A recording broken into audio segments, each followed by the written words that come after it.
How to hang a mirror. Hanging a mirror without drilling.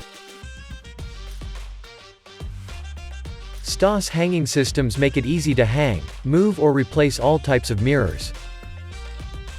Choose the right dibond hanger. The small dibond hangers from STAS are able to support mirrors up to 6.6 pounds. Our large dibond hangers can even carry up to 13 pounds. Place the dibond hanger on the back of your mirror. Make sure the back of your mirror is free of grease and dust before you stick the dibond hanger on. What about heavier mirrors?